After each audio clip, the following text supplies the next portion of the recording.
The Satsang got over yesterday. We were just joking around a bit and everything that we were saying, then we were saying, but God is here.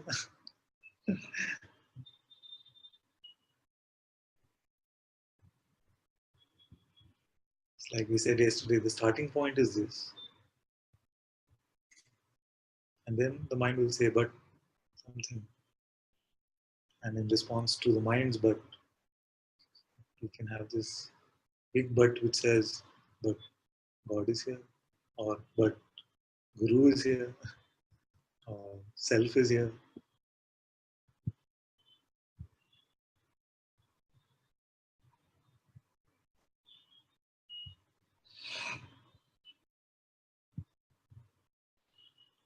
Guruji often says, nothing is stronger than the holiness of your being.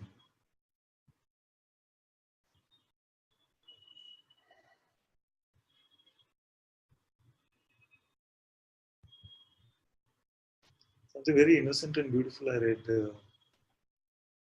many months ago, which stayed with me. Voice is feeble, maybe I am whispering.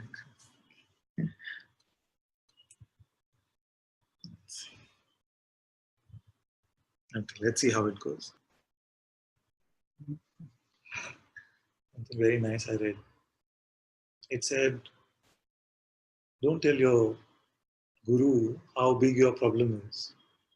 Tell your problem how big your guru is. It's very innocent and sweet, but it's very beautiful. And it is enough actually.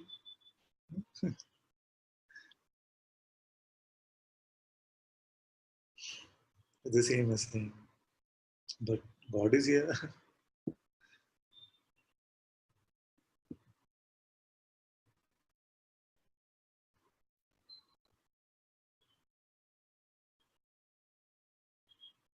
Surrender is like this. Very simple, very innocent sounding pointings.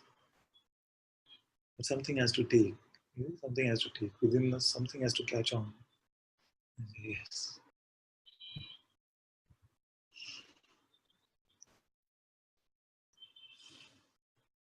Something that cannot be surrendered. Then we have another master key. If you find something that, okay, this I just can't surrender, then that which you cannot surrender, that you pull into your inquiry.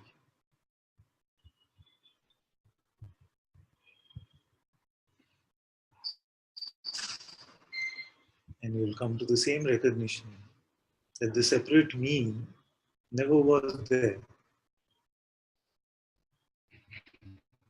There is nobody whose problem this is. Now, if the problem itself is that I want to play with this me longer,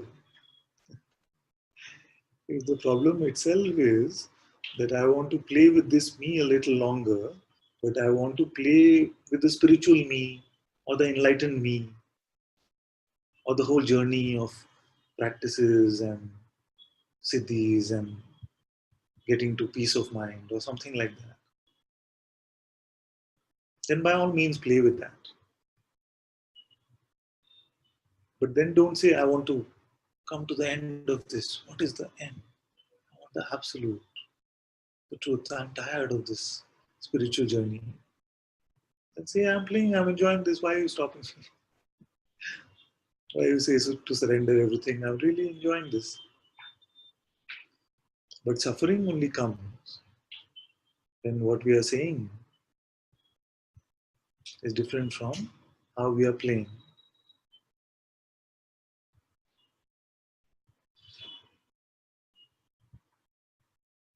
If on one hand we say, I want to come to the end of this now, and I'm saying, wonderful, it's your lucky day today, right now. It is the end of it. Then unless you want to still play with it, you will not pick up the butt.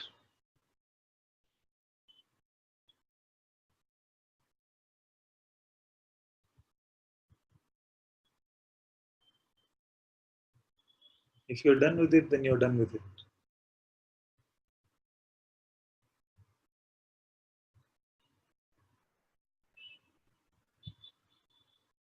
If you're not done with it, then play. Enjoy the play. There is nothing wrong with it.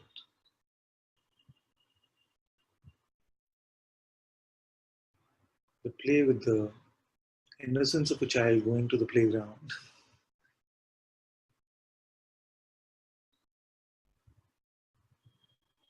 Otherwise, in the playground also you're crying, and when you're taken away from the playground also you're crying.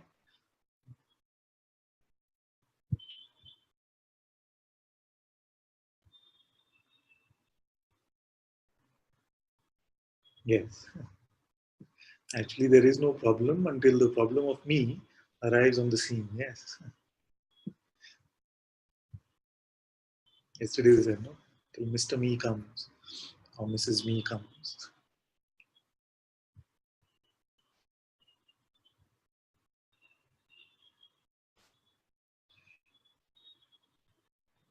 And this is the beautiful part of it, that it never comes actually. It just comes as an idea of it, as a notion of it.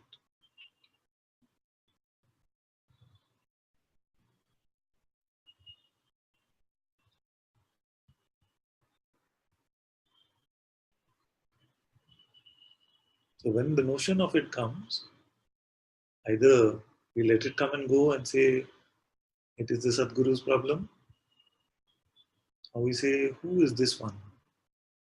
Or who is it talking to? Either question is the inquiry.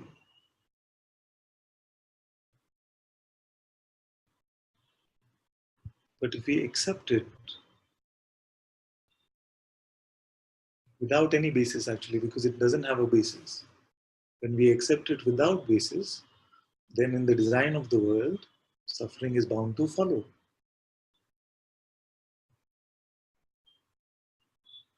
Suffering is only the result of an uninquired thought, an accepted uninquired thought.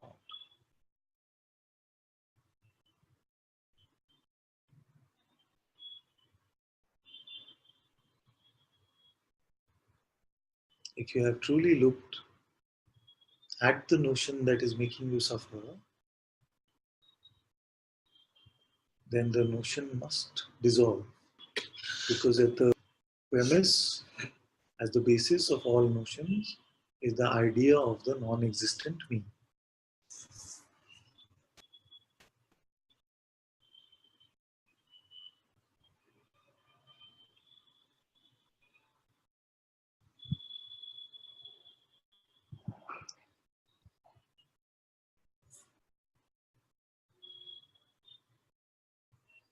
So the spiritual journey is very simple. One main pointing is just row your boat gently down the stream. Allow everything to come and go. Life is just a dream.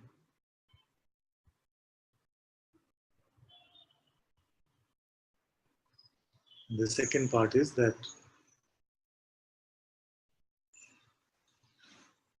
if there is something which is not making you merry, then you pick up that concept and say, who is it that this concept applies to? Why am I not finding freedom? Why don't I have better relationship? Why don't I have more money? Why can't I have a healthier body? These are the main notions.